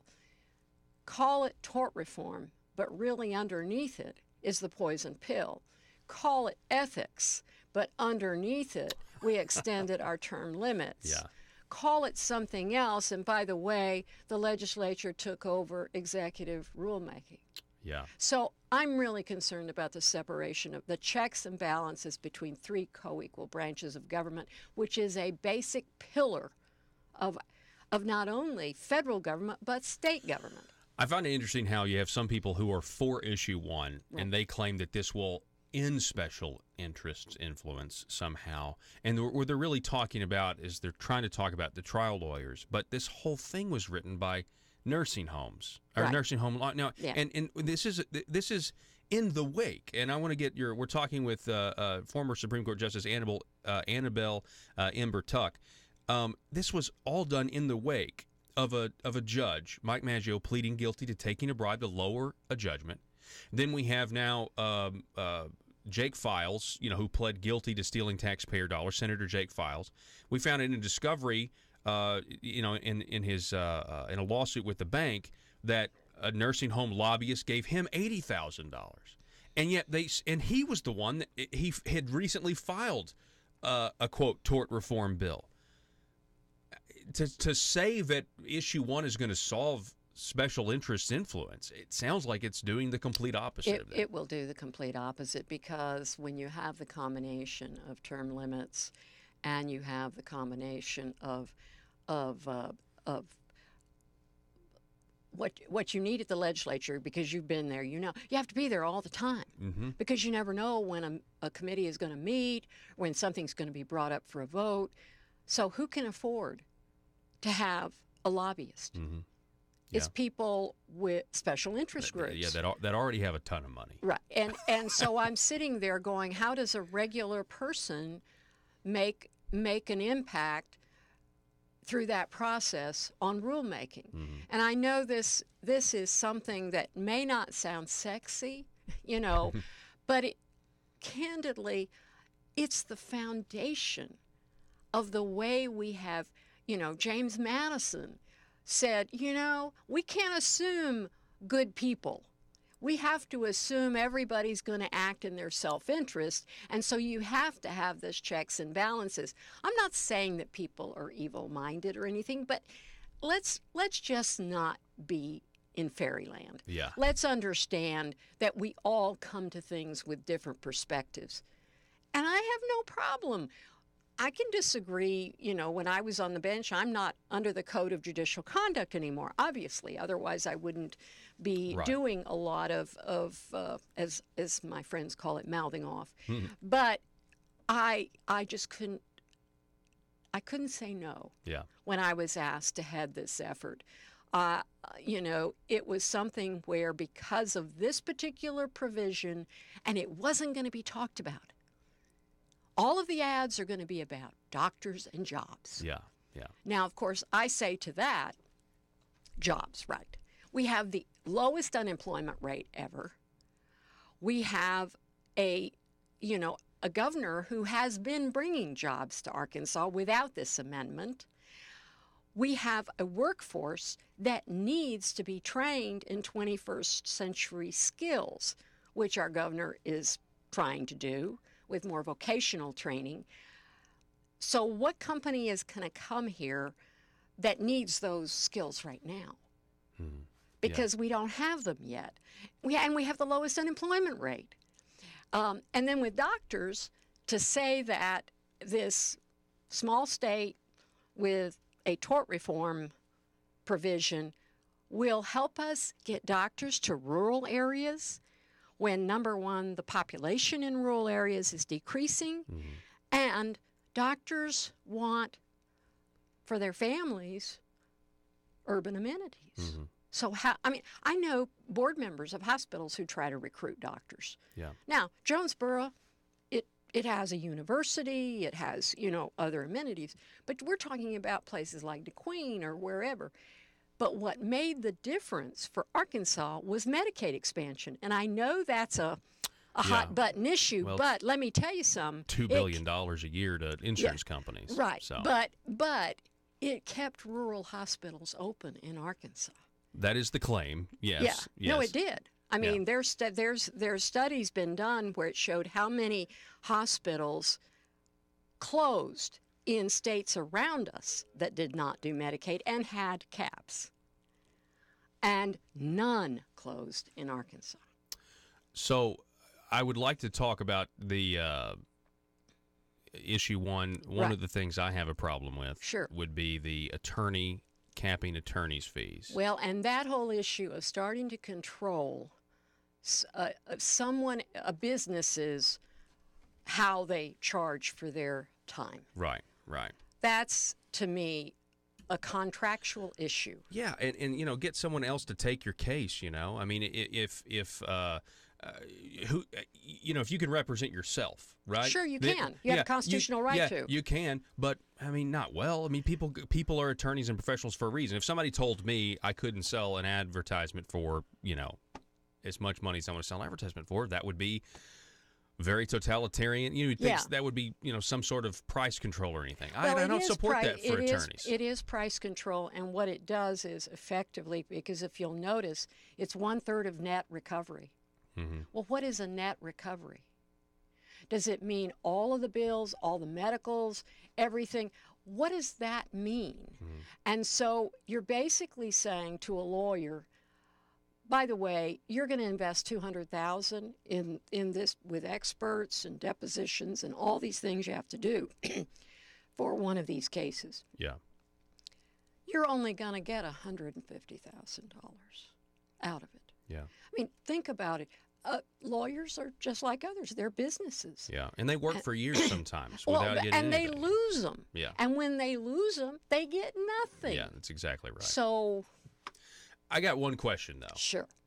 As somebody who, was in the Supreme Court, is there such a thing as, is there a good tort reform? I mean, do you think there's any sort of tort reform that needs to take place? Obviously not this. I've been calling it the bad tort reform amendment, I'm not in support of it. Yeah. But what are your thoughts? Is there some sort of form of tort reform that'd be good? Well, it's one of those issues, like they used to say, one of the Supreme Court justices of the United States used to say, it's all in the eye of the beholder. I am in favor of open courts. I believe in the jury system. A jury of your peers, and believe me, from my experience, we don't have excessive verdicts in Arkansas. In fact, we have conservative juries in Arkansas. And judges can already, I mean, you look at Maggio, can already reduce judgments based upon if the evidence doesn't support it or if the punitive damages are out of whack. Punitive damages are for correcting wrongdoers. It's not to give the money to the victim. It's to make somebody stop doing what they're doing. Yeah. So, you know, it's hard for me as a person who has watched juries and how they operate. And then you have the appellate process, which protects you. Mm-hmm. Because if something's been done wrong at the trial level, then you go up and get it reversed. Right. As a legal error or something else. The jury may have been instructed improperly. Mm-hmm. I guess I get worried when we start saying, okay, somebody cannot go to the courthouse. Right. And, for example, some folks have filed a lawsuit to keep this off the ballot, this particular issue. And I'm not involved in that. But what I will tell you is I would fight for their right to go to the courthouse. Right.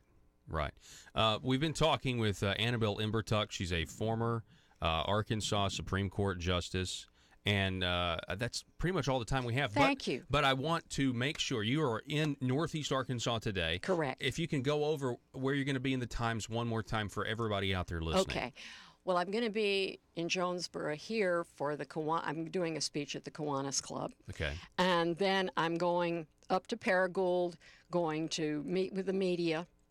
But then the meet and greet at 3:30 at the public library, their community room in Paragould, from 3:30 to 4:30. And then I'll be back here at 5:30 at the Upper Crust Pizza. Upper Crust Pizza. All right. For a fundraiser, meet and greet. I just want to get the word out about what's in this that people are not talking about. Yeah. If anything, get the discussion going, and so people make an informed decision. That's what you want. And that's what I want. And let me tell you, if you want to come debate with me about it, I'm open to a debate. I'm open to debating anybody. That's what it's all about. Mm-hmm. It's about open dialogue, discussion, debate in the square. Yeah. Yeah, well, I appreciate that, and I appreciate you coming on. It's great to Paul. meet you. Well, it's wonderful to be here, and you know, my father's people originally came from Paragould. I'm related to a bunch of Davises up at Paragould, so they'll probably invade the meet and greet, and I'll have a few fans. Yeah, you'll have some support there for sure. Okay, well, Annabelle Imbertuck, I appreciate it so much, and we got a long time between now and this election, so maybe we can do this again. Oh, absolutely, absolutely. I'm like I say, I'm doing on a volunteer basis. Our group only has one paid staff member. Wow. And what I want to tell you is what we're going to have against us is millions of dollars of media coverage beginning in the fall, very close, that will just say jobs and doctors. Yeah. Please, as you listen to that, be very skeptical. Yeah, absolutely. Yeah. Candy corn, or unicorns, rainbows, utopia, well, you know? Yeah, anything that is a soundbite, a buzzword, that sounds good, and it's poll tested. Right, that's exactly right. Poll tested. That would be kind of like propaganda, folks. We're gonna take a break, and I really appreciate it, former Justice. Thank you so much for coming. Thank you. All righty, folks. Got to go. Back in just a moment. If you believe the Second Amendment protects your right to defend your home with a firearm, where do you turn if the government confiscates your gun? To the courthouse. The Founding Fathers created your Seventh Amendment right to a civil jury to protect your freedoms. The courthouse is where you fight the overreaching hand of government. And the Brad Hendricks Law Firm is where the fight starts. Call the Brad Hendricks Law Firm at 501-221-0444. The Brad Hendricks Law Firm in Little Rock, standing ready using the Seventh Amendment to protect your Second Amendment rights. Russellville-based firearms manufacturer Omega are making clones of the most notable German firearms in the world. These delayed roller lock firearms have been and are currently used by law enforcement and military worldwide. At Omega, they manufacture their guns right here in Arkansas and produce the best reproduction in the marketplace that comes with a complete 5-year warranty. At Omega, they take firearm manufacturing seriously and offer discounts to active and retired law enforcement. Whether you're using Omega firearms to defend the public, defend your family, or for target practice, Omega has your back. For pricing, go to omega-guns.com. That's omega-guns.com. If you're like me, you believe that small business is the heart of Arkansas's economic engine, and it should be viewed that way by the politicians in Little Rock. Conduit for Commerce also believes, like you and I believe, policies that achieve less regulation and lower taxation help small business in Arkansas thrive. Other policies like small, constitutionally consistent government and reducing citizen dependency on government keeps it from growing and expanding its influence on our daily lives. Conduit for Commerce works every day to educate the general public and legislators on these important priorities in the name of Arkansas small business. By the way, contributions to Conduit for Commerce are tax deductible. Log on now to conduitforcommerce.org and click on Contact Us on the right side of the page. That's conduitforcommerce.org. Go there now and learn the facts on protecting small business in Arkansas. And there's 60% of their gas now coming from Russia. They're making Russia rich, but then they want protection from Russia. I mean, just to point out a hypocrisy. I mean, that's a hypocrisy that would be pointed out if you took that situation and shrunk it down. You would, around a water cooler at an office somewhere. Somebody would make that point, and he's making it to their face, and it shakes everything up. And that's what's so refreshing about what he does sometimes. I mean, you set aside some of the, arguments about morals and ethics. He makes people in politics who are career politicians, he makes them uncomfortable. And I think we can all appreciate that. Yes. I think you're exactly right. It is so much fun to watch some of these guys, just kind of squirm a little bit. We're talking with Casey Copeland. He's a Libertarian candidate for State Representative District 80. Determined to drain the swamp in Little Rock, it's Conduit News Radio with Paul Harrell. All right. Very informative.